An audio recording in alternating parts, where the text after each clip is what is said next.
Hello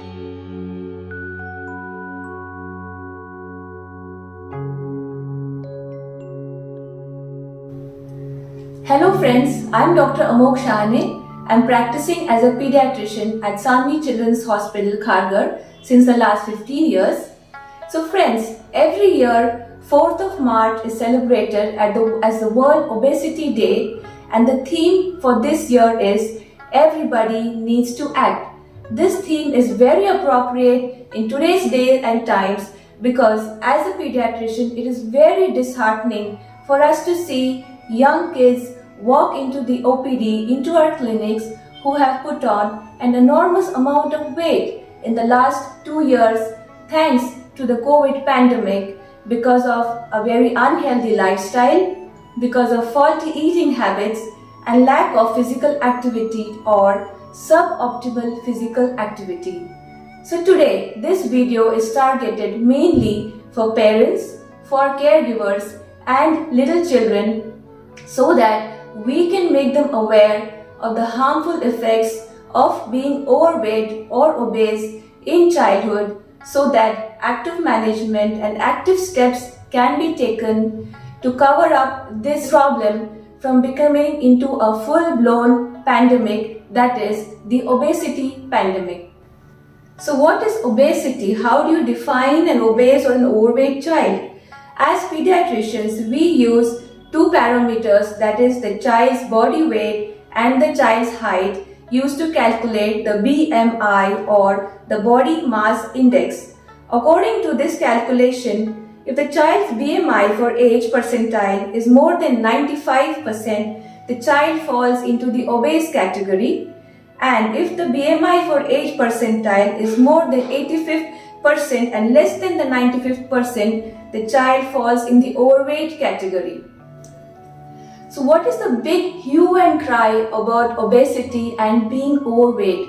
Well, there are some key facts which we all need to know about, and these are the ones we need to be aware of.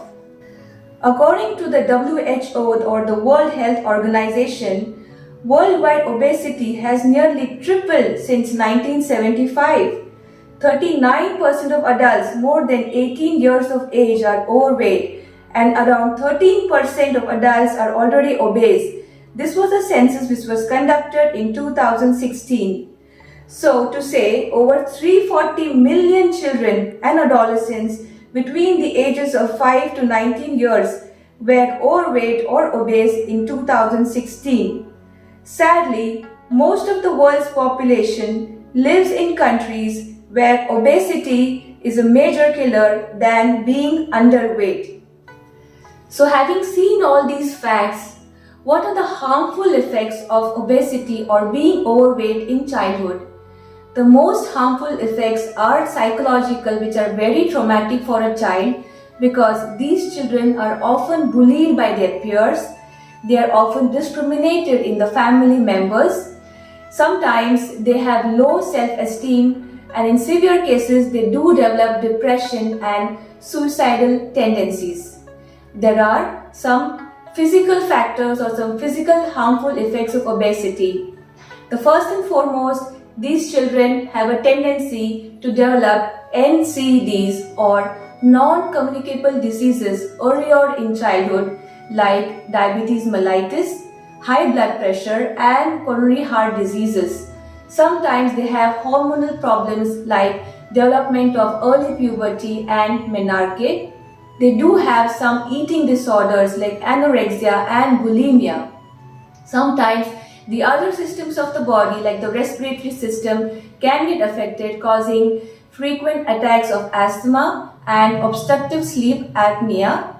And the worst worrisome of all is these children who are obese or overweight in childhood tend to be obese adults, because of which they have a shorter lifespan.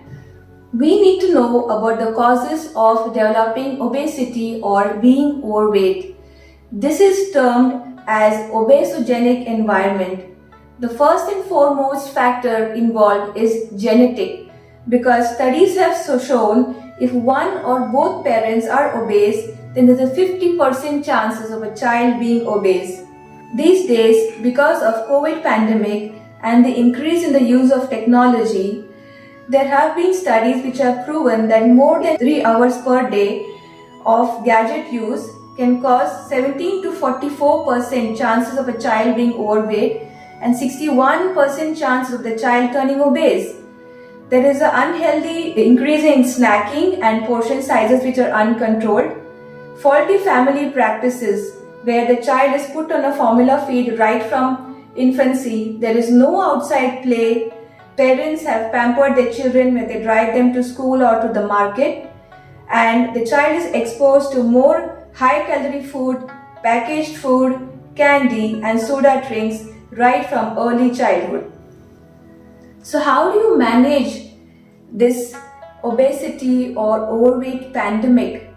First and foremost, we need to concentrate on dietary changes. A child has to be exclusively breastfed at least up to the age of 6 months, and formula feeding has to be discouraged. Appropriate food portion size, no high-calorie processed foods, avoid snacking, grazing in between meal times, family pot feeding where family sits together for having their meals, and no gadget use at meal times. The second factor we need to be focused on is increasing the physical activity. Children are recommended at least 60 to 120 minutes of physical activity every day, 5 to 6 days a week.